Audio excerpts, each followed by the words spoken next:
महायुतीमधील जागा वाटपाबाबत लवकरच बैठक होणार आहे।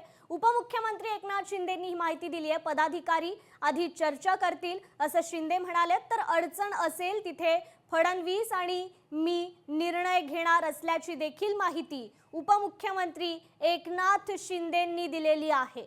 महत्त्वाची अपडेट आता समोर येतेय।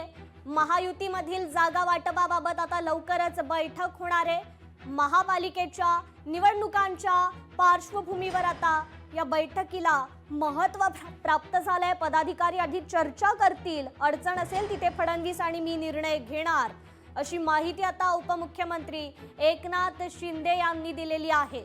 त्यामुळे आता कोणाला किती जागा मिळणार हे पाहणं तितकंच महत्त्वाचं ठरणार आहे।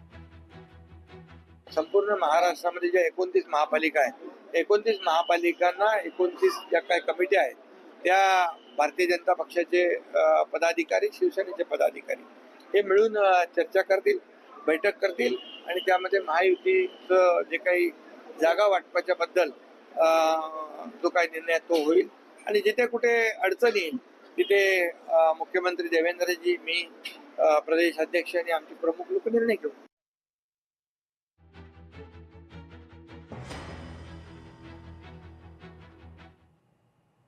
29 महानगरपालिका महायुती म्हणूनच लढणार मंत्री प्रताप सरनाईक यांनी हे वक्तव्य केलंय। सर्व महापालिकेवर महायुतीचाच महापौर होणार असा विश्वास मंत्री प्रताप सरनाईकांनी बोलून दाखवलाय। तर युती शिवसेनेसाठी जेवढी महत्त्वाची तेवढीच भाजपासाठी देखील महत्त्वाची असल्याचं ते म्हणाले।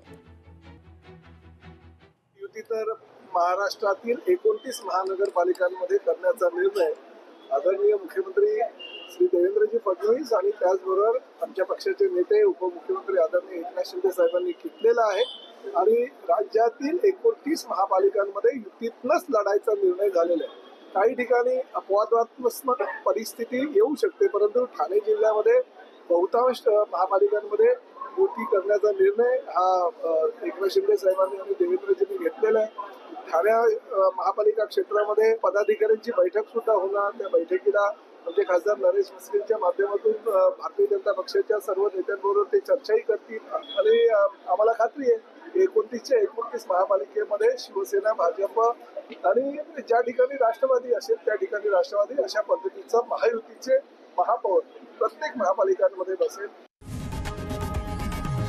लोकशाही मराठी ऐका, पहा, जागरूक रहा।